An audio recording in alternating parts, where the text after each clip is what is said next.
Hello, madlang people! Mabuhay tayong lahat. Let me introduce myself first. Ako de ay si Janet D. Obejero and I would like to welcome you guys to our webinar together with our CIs in today's sessions. Among topic for today's webinar is may tungod sa dengue prevention at home, taking control of the environment.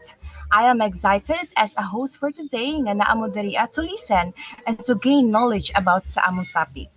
Throughout this webinar, the speakers will discuss the important matter of this topic. But naapod may mga interactive session planned, mga fan activity which are the Q&A and icebreaker game. To make this even more fun, maghatag GCash prizes sa mga active participants. If mas-stop na mo ang record for a while, mag-start na ta sa atong icebreaker o Q&A. And you can use the chat box below to type your answer and also gina-encourage ta mo na mag-open sa inyong mic. So if your answer is correct, of course, we will send the GCash prize that is 50 pesos, right? That is after webinar session. Just type your GCash number if nakatama mo. And remember, one winner per game. So good luck, everyone. Before we start, let me introduce the group 39 members: Laika Lanoza, Marie Cris Leones, Kayla Lenguaje, Angeline Mansaludo, James Mingo, Alodia Neo, Jana Obejero, and Janiza Panisa. Dili na makastart ani without the presence of our two speakers. Now, I'd like to introduce them. First, we have Angeline Mansaludo, also known as Ate Angge. Ate Angge will share useful tips on preventing dengue at home. Secondly, we have Marie Chris Leones or Ate Chris. Ate Chris will also share her knowledge on this important topic. Please give them a warm welcome as they guide us through our discussion on preventing dengue at home, taking control of the environment. Okay, maayong adlaw sa tanan. Again, I'm Angeline Mansaludo and you can call me Ate Angge. And today ako ang pinakauna na mag-lecture kung unsa unsa ka importante ang pag-prevent sa dengue. Okay. So before magsugod sa atong introduction, let me have some story para mas ma-relate nato ang ato ang kaugalingon sa ato ang topic karon. Ug also para dili sad boring ang ato ang seminar sa adlaw, no? So, ang atong story diri is about siya sa isa ka komunidad o isa ka family, which is ang main character nato is si Mama Maring o gayang anak na si Butchokoy. Si Butchokoy ug si Mama Maring kay nagpuyo na siya sa isa ka place na happy ug also nakipag-socialize sad sila. And naanad sila na perminti mag-stock og water since naa may mga water interruptions na may tabo didto sa alahang lugar. So, daghan silang naka-stock as well as ang alapong mga silingan.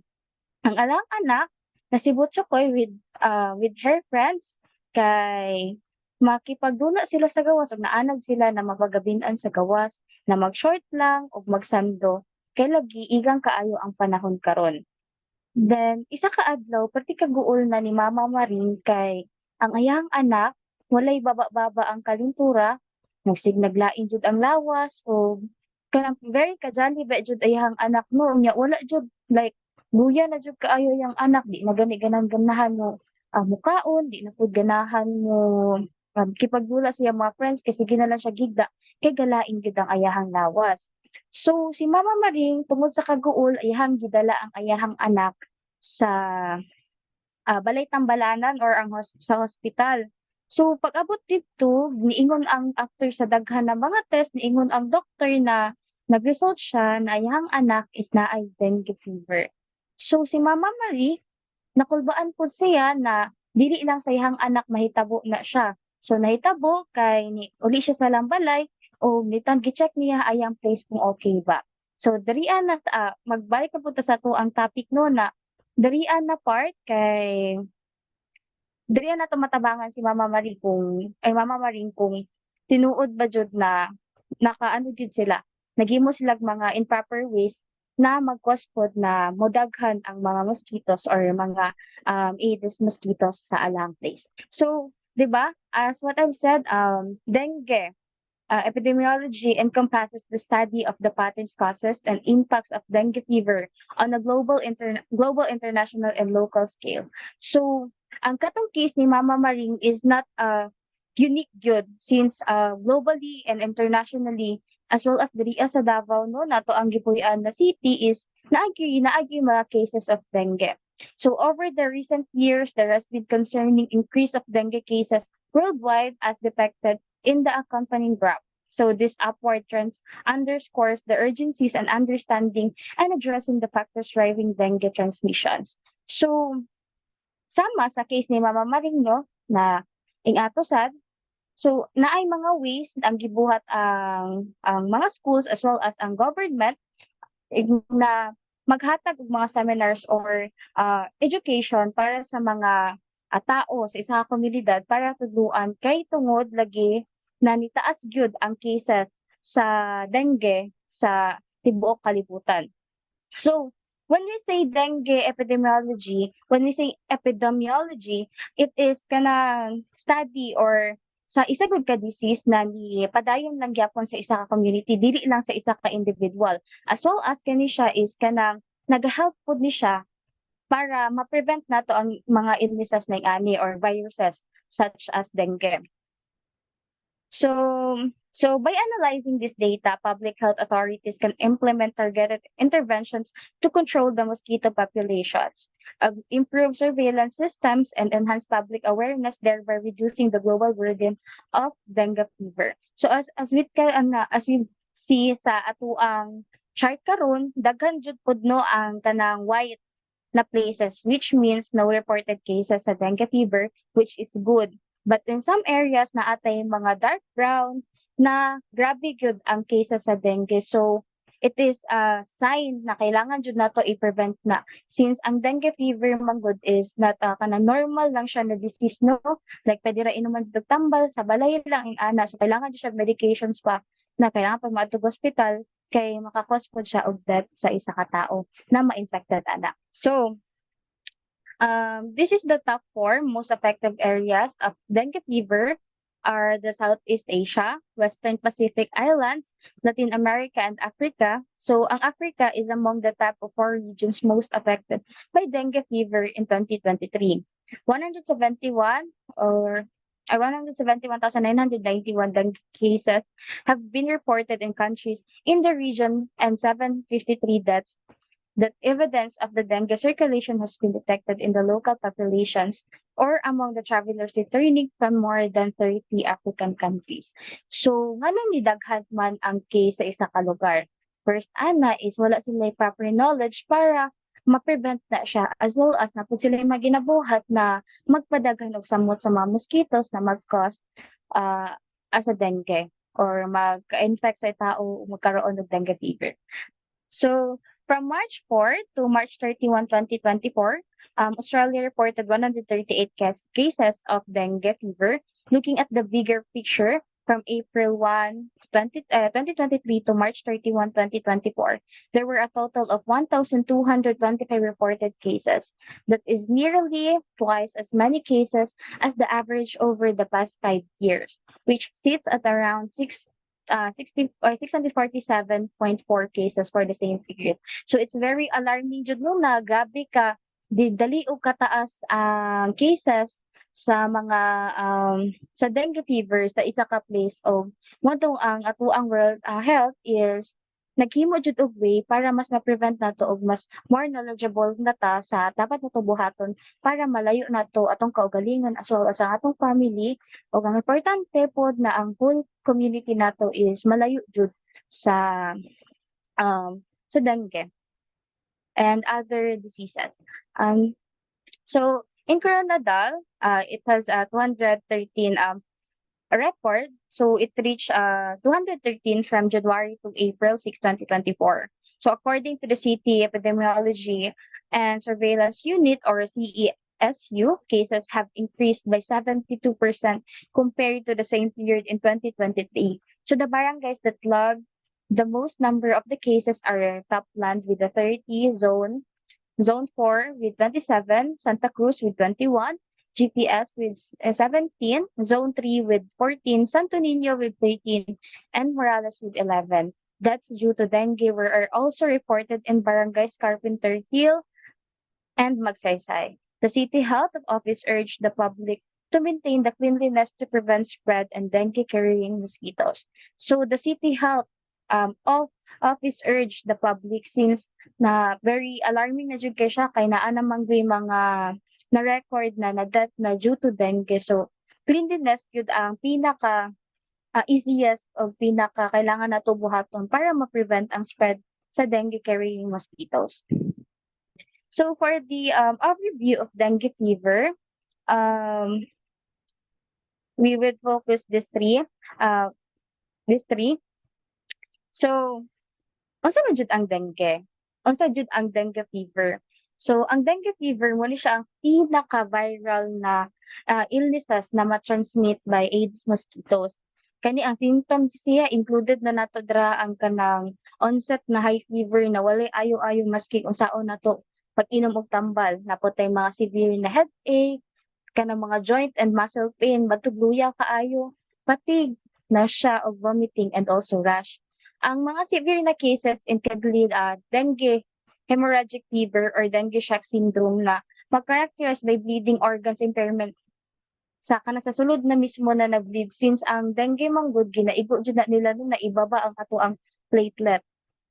And then mag-characterize siya by bleeding organ impairment o magkuan po na siya og kanang dangerously na low blood pressures. So if ever man na naa kay mga symptoms sing ana or even high fever lang, we need to consult jud dayon sa doctor no since kanang kailangan mo po nato matan-awan kung unsa jud ang result nato kung unsa jud nahitabo sa to ang body ana.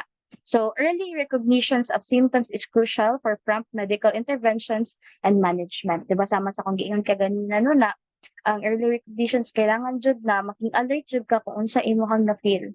Labi na og kanang naa jud mga dengue cases diri sa inyong lugar mismo. So, nata diri ay cycle ha for transmission cycle. So, before ta mag-explain anak samot no, like ibasahon lang sa nato ang gi-prepare sa among team kung unsa jud ang transmission cycle niya.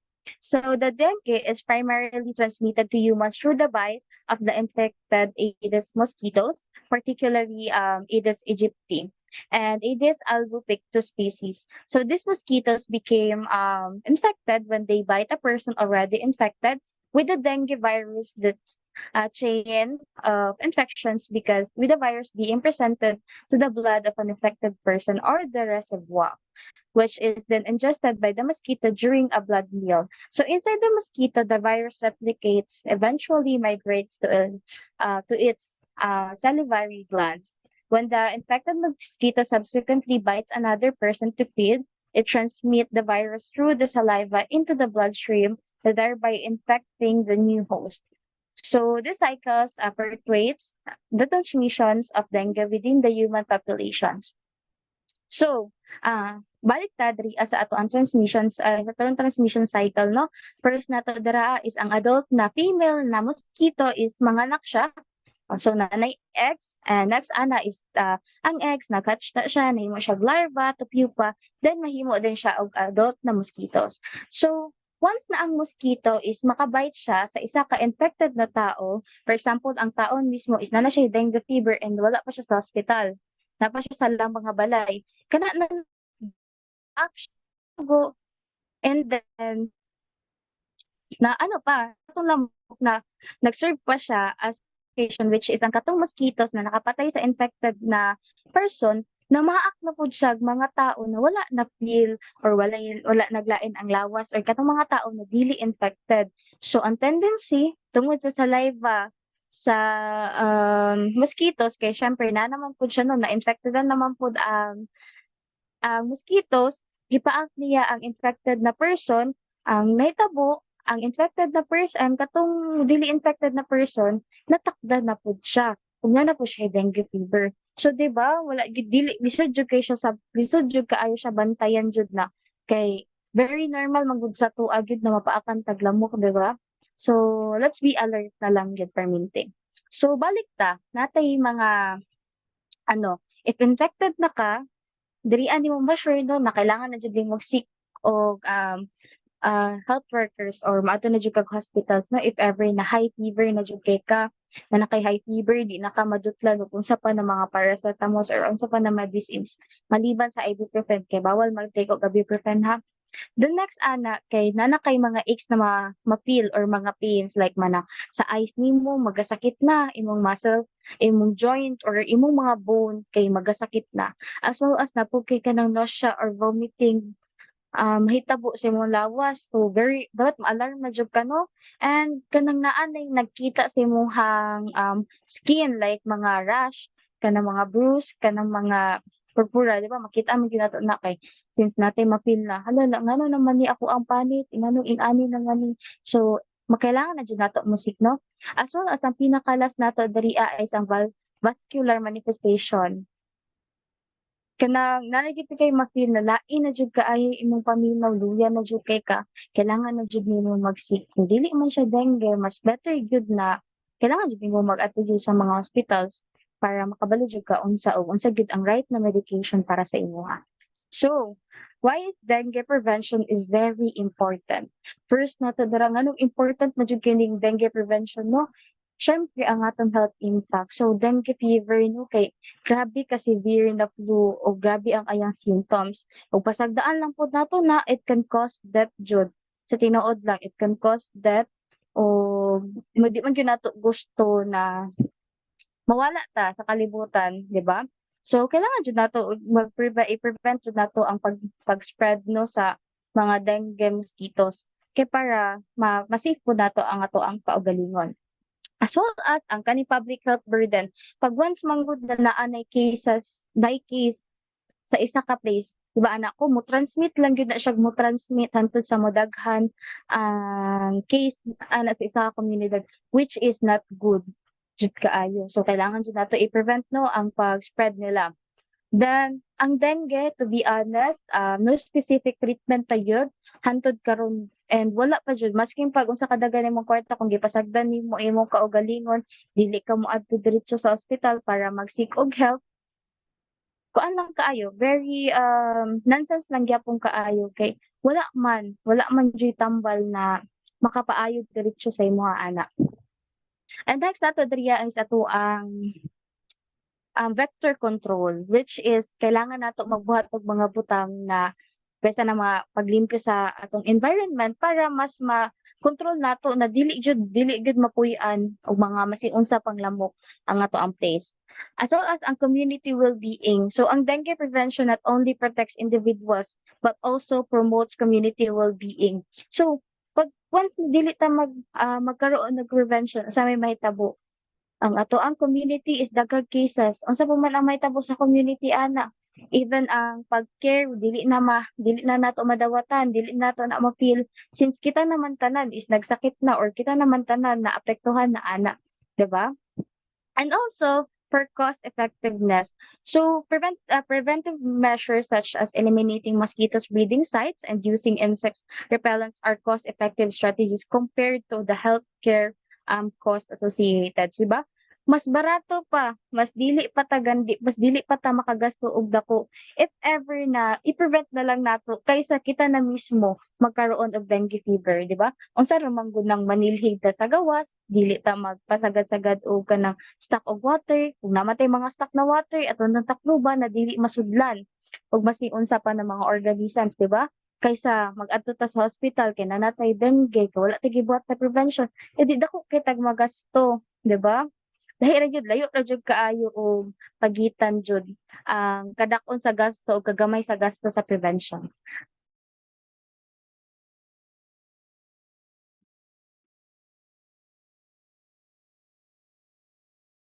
Next slide. So, again, I am Angelina. I'm Ate Angge and napadjud ko itudlo sa inyo ha. So, the role of environment in dengue transmissions. Environmental factors directly impact the breeding, survival, and distribution of AIDS mosquitoes, affecting the transmission of dynamics of dengue virus. Additionally, environmental changes can influence human behavior and socioeconomic factors further exacerbating the risk of dengue transmissions. So naa gyud tinuod no ang environment role sa pagdaghan sa ato ang pagkuan sa ato ang dengue transmissions. First ana if kanang sigig ulan sa ato ang lugar, pag wala sigig ulan mas daghan og stagnant na water na magpundo sa isa ka lugar no. As well as kanang mga swamp, mga warm places kay dira man na sila ganahan jud.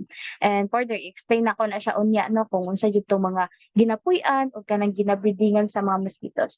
So kailangan jud na as a human being na nagpuyo ta sa isa ka lugar, kailangan jud nato ilimpyo ang atong environment since ang environment kay ano man jud na siya pwede man gyapon jud na siya mapuy-an, mabreedingan o kana sa ato ang mga mabreedingan tungod sa mga panghitabo na wala nato gi-prevent, 'di ba? So environmental factors, dengue spread and common breeding grounds. So first is ang stagnant water. Katong mga stagnant water na katong atong mga flower pots gud na wala na nagamit.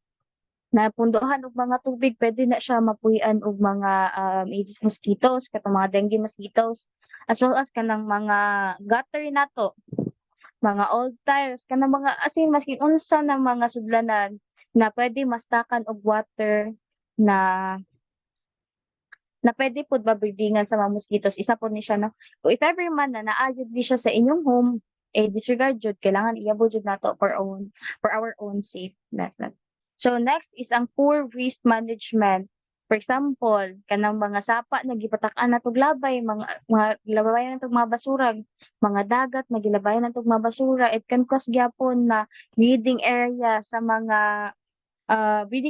mga mosquitoes as well as katong mga discarded na cans, 'di ba? Pwede man na siya masudlag water, katong mga bottles or katong mga plastic bags or trash heaps and also katong mga gilabayan ninyo na lugar na naay water, it can cause it can cause an area na pwede mabreedingan sa atong sa mga mosquitoes na mag-cause of dengue fever.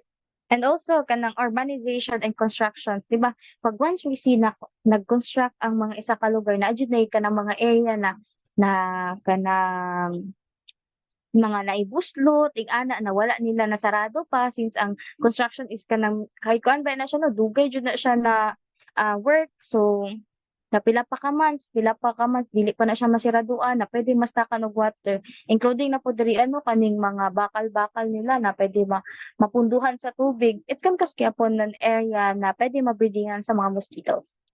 And then ang overgrown vegetation, katong mga lugar na kasagbutan and also kanang mga kanagong mga warm places o kanang mga basa-basa, mga wet na places no. Pwede na siya gyapon na mapuy-an sa atong mga ano sa mga mosquitoes ug mag-breed ug magpadaghan ana na mga lugar. And also for the climate factors, 'di ba gingan ako sa inyo ng example gyapon no katong mga sa temperature, sa weather pud nato no. It can also be the factor such kanang magbuhat og mga area gyapon na mabreedingan sa mosquitoes. 'Di ba? For example, mag-ulan, ugtaman or magbaha. Pag human sa baha na gyapon yung mga tubig na mabilin na mag-stuck sa isa ka place or sa isa ka gamit ba or yung ana na pwede ra gyapon mag-cause na og kanang home sa mga mosquitoes o para magpadaghan sila dito. And next is ang untreated water storage katong gihatag nako na example no na story ni Mama Maring na naanad man gud sila na mag-andam og tubig since na may mga water interruption sa una lang pag mag-run out ing anay ana kay wala sila magamit. Pero dapat jud if ever man na kanang naa man tay mga containers na ginasudlan nato og tubig, 'di ba? Kanang ginasudlan nato og kanang mga stock nato na tubig, kailangan jud nato siya isirado para dili siya mapuy-an pag mga laing organisms, no? Dili para sa nang open lang kay tanan, para sa aning naa sa mga pictures na example diri ano na, drum-drum na tubig niya, open ra kaayo. Kasi sa may tabuan na, edi mapuy-an na siya sa mga lamok, ma-breed, mandaghan, o mag-cause pagyapon og kanang other illnesses, especially ang kanang dengue fever. Dito lang nag-end ang ako ang teaching and karon si Ate Chris na pod ang mag-explain sa inyo kung unsa ang mga dengue preventions na atong mabuhat sa atong mga panimalay. Hi everyone. Thank you Ate Angge sa imong mga information nga gi-share sa audience. So karon, I will introduce myself to everyone. I am Marcus Leones. Karon akong i-discuss ang dengue prevention in home or mga prevention na mabuhat nato sa sulod sa atong panimalay na makalikay ta aning dengue. So first is remove stagnant water. Eliminate stagnant water sources such as flower pots, old tires, clogged gutters, and discarded containers where mosquitoes breed. So, kani siya gidiscuss na ni Ate Angge sa previous slides. So, yes, of course, grabe ka importante na atong ipang-remove tong mga things na di naman nato ginagamit sa labas atong balay nga pwede mastakan sa water during kanang kusog na mga ulan. Kaya kani siya prone kaayo nga balayan sa mga dengue or mga Aedes mosquitoes. Second is cover water storage containers. So ensure that water storage containers such as drums and tanks are tightly covered to prevent mosquitoes from laying eggs. So just what I have mentioned a while ago is kanang mga nastakan og mga water sa labas atong balay like mga drums na kanang usually ginabuhat nato kay like mawala ang tag water. So we can do that, pero make sure lang na i-close nato sir, we seal nato properly. Third is keep your home clean and tidy. Dispose of garbage properly and regularly to avoid creating potential breeding sites for mosquitoes. So yes, kanang atong mga basura, kung pwede ilabay dayon sa sakto nga basurahan para di na siya kanang dito man good usually jud naga tapok ang mga lamok. So imagine na siya sa sulod sa tong balay tas puyan siya sa mga lamok. Grabe ka delikado na if we have kids or even ourselves. And then maintain your yard. Trim overgrown vegetation such as bushes, tall grasses, and shrubs to eliminate shaded areas where mosquitoes rest and breed. So kanang mga garden nato, di man jud malikayan na kanang nighttime nga di na to mabantayan na taas na di ang mga dahon. So kana ba ng mga paborito nga puloy-an sa mga lamok no. So especially kanang mga taas mga ano ba to puno sa saging, kung pwede gani ato jud na siya kanang uy-ugon nga kanang mga stock nga water para mga hulog bitaw kay prone pud kay na siya nga kanang layan og eggs sa mga mosquitoes o dito sila mismo talaga magtambal. So cover and seal. Cover openings and vents with screens to prevent mosquitoes from entering your home. So yes, very self-explanatory. Kanang i-cover na to, i-seal maayo ang kanang mga vents nato para dili makasulod ang mga mosquito sa atong balay. So, and then lastly is use mosquito repellents, kanang mga off. We are very familiar of that product na iprotekta against mga mosquito. So, yes, a substance put on skin, clothing, or other surfaces which discourage mosquitoes from landing on that surface. So, walay dili din kanang banga directly or kanang magpalayo jud mismo sa mga mosquitoes nga makabanga sa ato mga tao because it contains substance na kanang di sila ganahan. So next is the importance of maintaining clean surroundings. So sa Bisaya pa, importansya nga maghilo ta sa atong paligid talaga or i-keep na atong palibot nga hinlo. So first is eliminating breeding grounds for mosquitoes. Mosquitoes that carry the dengue virus breed in stagnant water, such as in flower pots, discarded tires, or clogged drains. Eliminating places where water can collect, you can reduce the risk of mosquitoes breeding on your property. So just like sa akong discuss sa previous slide, we really need to be mindful kung unsang atong ipang-keep sa atong palibot nga i-make sure lang nga is naka-seal sila kung dili pwede nga i-remove para dili huyan or dili huyan sa mga lamok. Next is preventing the spread of dengue virus. Dengue is a viral infection that can be transmitted to humans through the bite of infected mosquitoes. By keeping your home and surroundings clean, you reduce the likelihood of having mosquitoes that carry the dengue virus around your living spaces. So yes, parang kanina lang din, kanang mga garbages, ipanlabog na to na sila. Or yes, basically keep your area or home clean lang talaga. Because if you have like kanang mga insecticide, you can use that as well. And next is protecting your family's health. Dengue fever can cause severe flu-like symptoms, including high fever, severe headache, joint and muscle pain, and in severe cases, hemorrhagic fever. Preventing the breeding of mosquitoes. You can protect your family from contracting those potential life-threatening diseases. So, di ba, grabe ka, ang like, harm na makos aning dengue. Like, dili lang like sa kanang when naglala na, but during talaga sa kanang nag-persist pa ang mga symptoms. So, para kani siya malikaya ng kanang taas nga kalintura, mga sakit-sakit sa tawas, in worst case scenario, hemorrhagic fever, make sure talaga na i-clean na to always ang atong palay. Next is contributing to community health. By maintaining clean surroundings in your home, you're not only protecting your family but also your neighbors and community as a whole. Because tayo kasi mga tao may iban, so hindi naman talaga lahat. But nagastak sila o nagalabay sila ng mga basura bisag asa lang. Or kanang hindi sila kayo concerned about other people na kanang ila di ginabuhat is makakost ini siya kanang harm sa laing tao. So think about, aside from thinking about your family, think about the other people around your home as well. So by cleaning your home, makaprotect pod ka sa ila. So mosquitoes can travel from one home to another. So by preventing breeding grounds in your property, you're contributing to the overall prevention of dengue in your areas. Next is compliance with local regulations. In many areas, there are regulations in place that require homeowners to maintain a clean and mosquito-free environment to prevent the spread of dengue and other vector-borne diseases. By complying with these regulations, you can avoid potential fines and penalties while also protecting your health and the health of your community.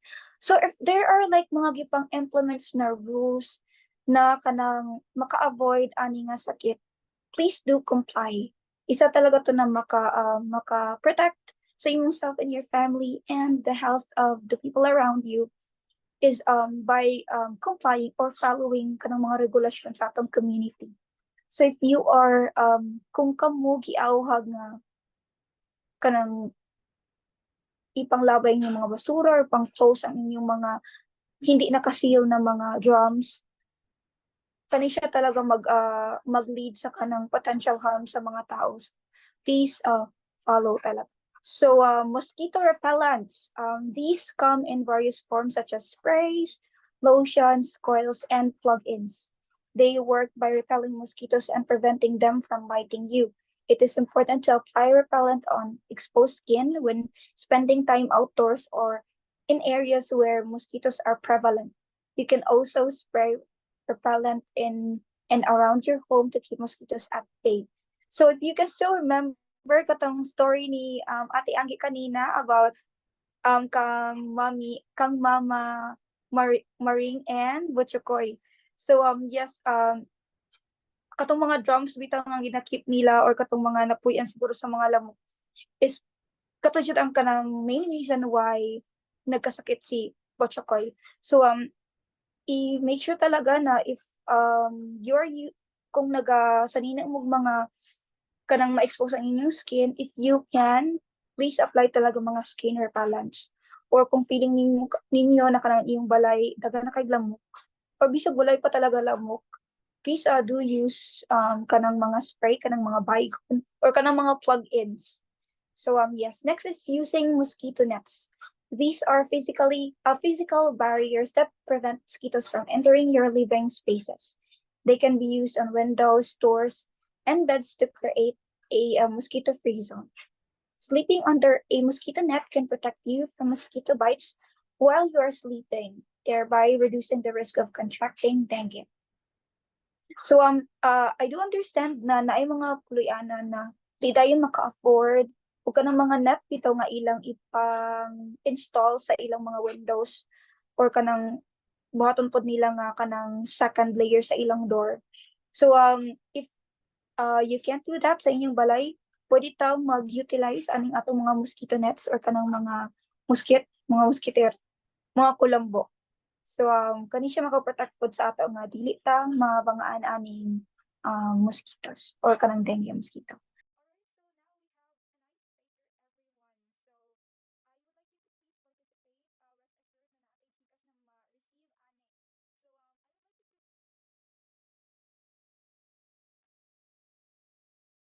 So now let's continue.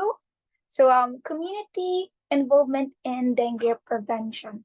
The importance of community participation in dengue prevention. So dako kay importansya no ang kanang pag-participate bitaw sa dengue prevention na gi-implement sa atong government.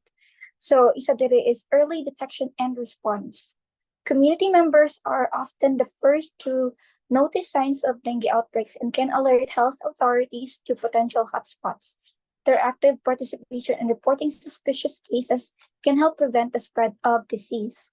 So isa pod nga kanang makastop dayon nga kanang mo spread pa kani nga disease is kung ikaw nakabantay ka nga kanang naanay ka ng mga sakit-sakit or mga nagpakita nga mga symptoms ang iyong mga kanang kauban sa balay or kanang mga silingan, maayo nga kanang imo day ni siya i-report sa mga health authorities kaya para ma-prevent dayon ni siya dili na moabot sa lain pa nga mga lugar.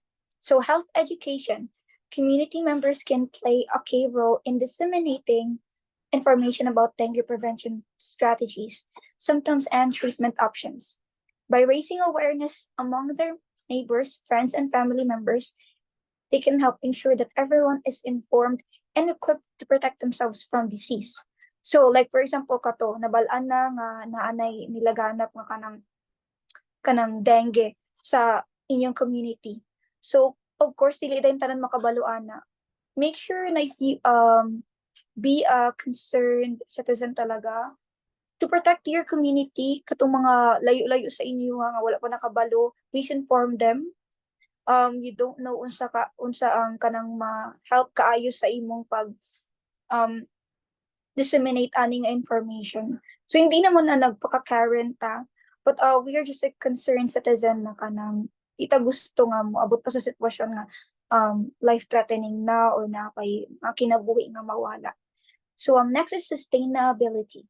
Engaging communities in dengue prevention activities can promote sustainability and long-term impact. When community members take ownership of prevention efforts, they're more likely to continue practicing preventive measures even after external interventions have ended. This can help reduce the risk of future dengue outbreaks and create a lasting impact on public health. Engaging communities. So when you actually engage in like these measures na i-implement sa community or kanang ni-engage ka ani ng mga kanang mga prevention, dili ni siya basta-basta mawala. So if you're a person na kanang nakabalo na ka na hala ka ni di ay siya mo spread talaga kaayo. So ang imong way nga nagpabalo ka sa ila, madala na sa mga tao. So ang ilang buhaton is kung naa sila mga nakastock na water, ilan na jud na ipang close, kanang mga ilang mga pots ipang keep na nila. So this only kanang consistent ito ang mga tao na kanang i-keep ang mga preventive measures sa ilang cells or sa ilang panimalay. So vector control, Aedes mosquitoes which transmit dengue virus breed and around human habitations. Community members can help eliminate breeding sites with regularly checking and cleaning stagnant water sources, such as flower vases, discarded tires, and gutters. This can significantly reduce mosquito population and lessen the risk of dengue transmission. So we all know that Aedes mosquitoes really love to like stay around sa atong mga panimalay, maong grabe kay taka at risk aning disease. So by following or engaging in community kanang mga measures to prevent mosquito or dengue outbreak, kanang makapalago po ni siya or kanang maka-improve talaga sa performance sa mga tao in terms of, keeping their mga unused kanang mga flower vases sa labas or kanang mga nakastock na water sa labas sa ilang balay. Community involvement in dengue prevention. So the strategies for community engagement.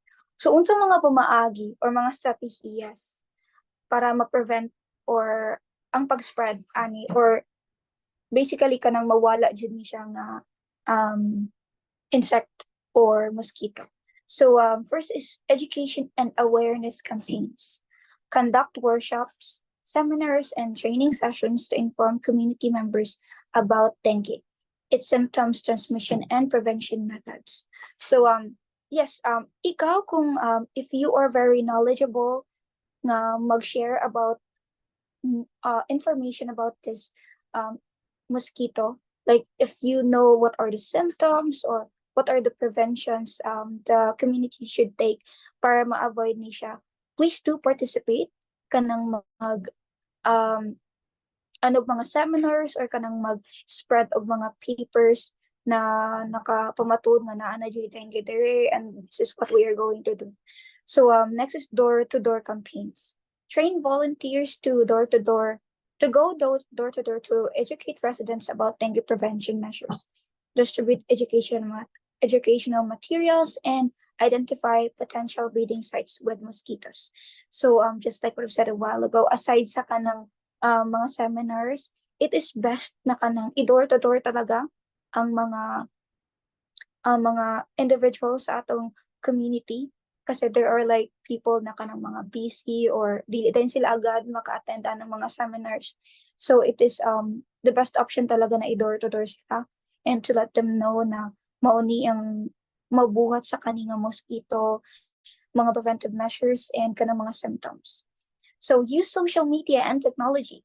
So use social media platforms, SMS alerts, and other technology to disseminate information about dengue prevention and encourage community members to take action.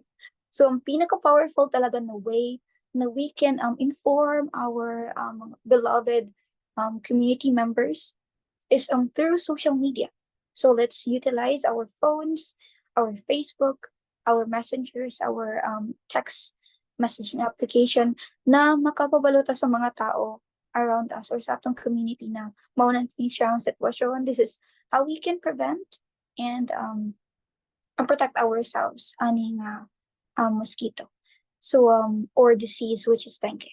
So next is encourage community participation.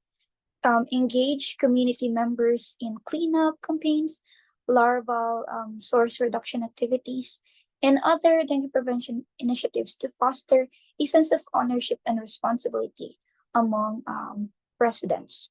So there are actually people na they love to like mo participate pero kanang maulaw sila because feeling nila they're not included. So make sure na you encourage them, just like doing door to door, letting them know na naa sila action nga mabuhat ani na makahelp sila. So yes, mobilize community leaders. Work with local leaders, community organizations, and influential individuals to spread information about dengue prevention and mobilize community members to take action. So yes, participate or collaborate with your community leaders talaga. Don't hesitate to let them know about what you know about this disease. All right, next, proceed tayo sa setting up neighborhood cleanup drives.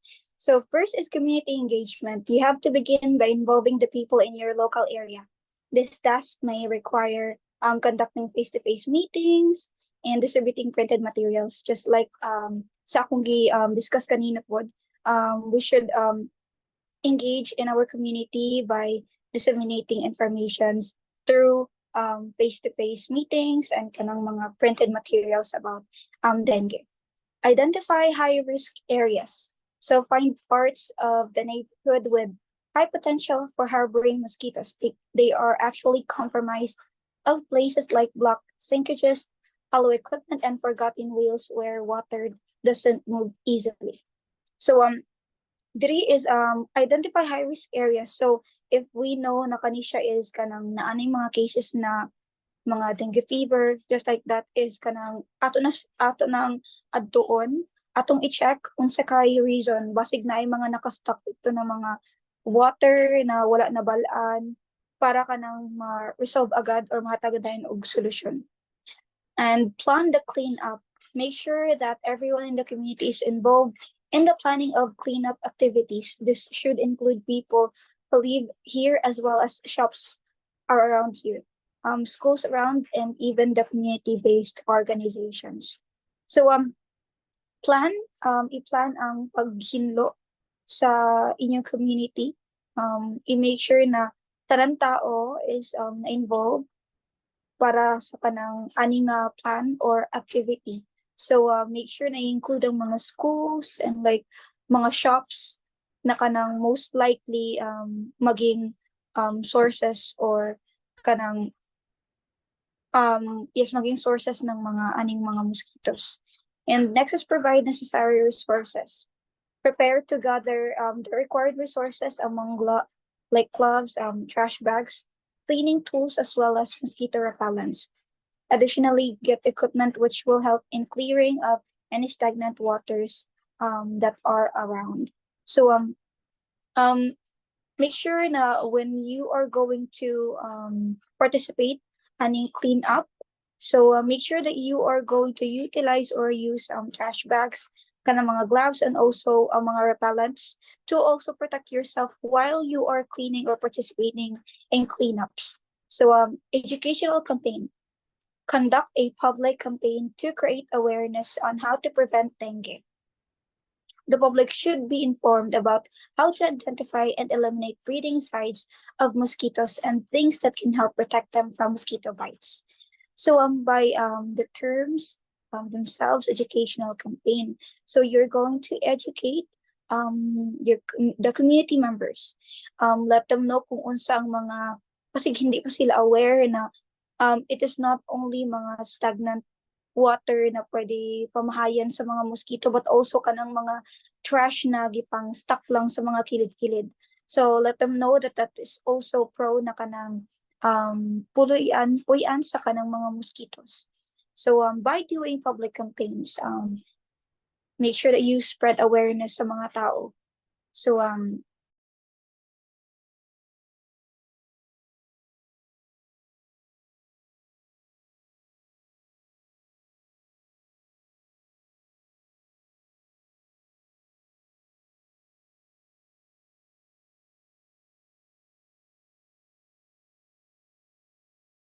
all right, that was really fun. So karon let's proceed na sa atong next slide. We have beyond the home, dengue prevention and public spaces. So according sa DOH or Department of Health, latest epidemic prone disease case surveillance report 72,333 dengue cases and 249 deaths that's were recorded, and the highest from January to June 17, 2023, which is 14% higher than the 63,526 cases in 2022. So due to the rising cases, Department of Health emphasized that the public should be more careful against mosquito-borne diseases, and proactive measures are essential, especially in schools. So in order to prevent the dengue, the DOH provided 4 strategies. So they step in na ang atong Department of Health because as you can see in this slide, nagkataas ang cases sa dengue from January to June. So imagine they have to step in because daghan na kaayo ang nagpakitag symptoms during that those years. So in order to prevent this dengue, naay strategies na gi-provide sa atong DOH. So first is search and destroy. The practice of finding and removing mosquito breeding places actively in homes and public spaces located in stagnant water or mosquitoes which contain the Aedes aegypti mosquito, dengue virus vector. Getting rid of breeding sites entails getting rid of containers, tires, flower pots, and any other objects that accumulate water, hence reducing the population of pests. So isa sa strategy na gi-provide sa atong DOH is search and destroy. So if ever na we have seen kanang mga tires na nasa paligid na kanang wala na jud ginagamit o walay plan gamiton, let's remove that, especially kung prone siya malagyan og water gikan sa kanang ulan.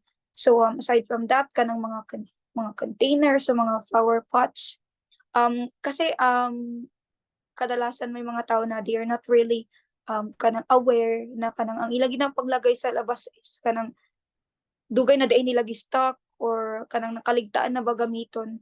So let's utilize kaning strategy na gi-provide sa atong DOH. So let's search, hanap itong mga probably puluyan sa mga mosquitoes, and then we're going to discard it or destroy it. Second is self-protection. In order to prevent dengue fever, it is important to protect yourself from mosquito bites. To prevent your skin from being bitten, you should wear long sleeve shirts, long pants, and socks to reduce exposure. Another protection measure includes the use of insect repellent on exposed skin in areas and sleeping under a mosquito net. So very self-explanatory. If we are not able to kanang magsanina o kanang mga taas na shirts to protect ourselves or kanang ma-reduce ang exposure sa mosquitoes, please do use mosquito repellent, insect repellents, or use mosquito nets at night when sleeping. Third is seek early consultation. Pag magpakita na ganig mga simptomas ang kita mismo sa atong sarili or kanang mga members nato sa balay or sa community, seek consultation right away. Kanang mga taas ng mga kalintura, mga rash, mga muscle pain, don't hesitate na mo-contact agad sa atong mga healthcare providers. So fourth and the last strategy, say yes to fogging or spraying. In case of fast-growing size of dengue cases or potential outbreak, fogging or spraying of insecticides is often performed. So yes, please mag-invest tayo sa mga spray to imagine if you're going to invest sa mga insecticide, gamay lang ang expenses compared sa kanang masakit na ta. So please do kanang mag-invest aning mga spray or fogging. Next slide is importance of proper waste management in public spaces. Still very self-explanatory. Let's utilize kanang atong mga panseal sa atong mga trash can. I believe na kung wala tayong mga seal, we can create. So kung ang nakalagay lang pud mon sa line is ang atong health, make sure na maghuwatag mga ways na kanang dili pamahay ng atong balay or in any area sa atong balay o kaning lamok. So do proper waste disposal sa atong environment. And junk and waste are the perfect host for bacteria, and it can grow if the waste is not disposed properly. It increases the risk of disease in humans who come in contact with trash. So also the water,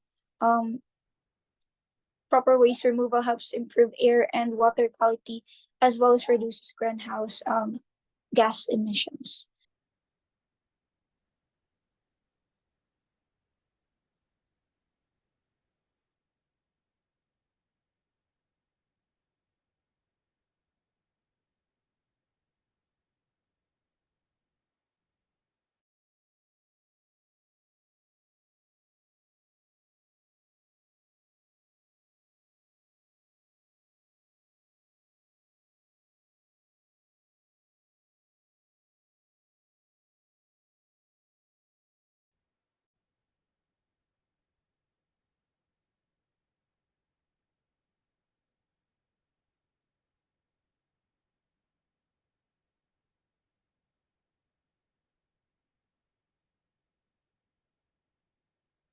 All right, as for our conclusion about sa among webinar, we really seek to provide awareness sa mga tao and also sa so we have provided what like and how we can prevent this disease. So therefore it is best now we really participate in our community by doing preventive measures is very much appreciated by our government and also the people around us na natabangan nato. So yes, that's it for our webinar and our conclusion. Again 'no, salamat kaayo sa inyong pagpaminaw og unta naamay natun-an sa among lecture karon ug ma-apply nato ni especially sa ato ang komunidad ug sa ato ang mga paningulay. So, the green path is together we fight dengue. Amping.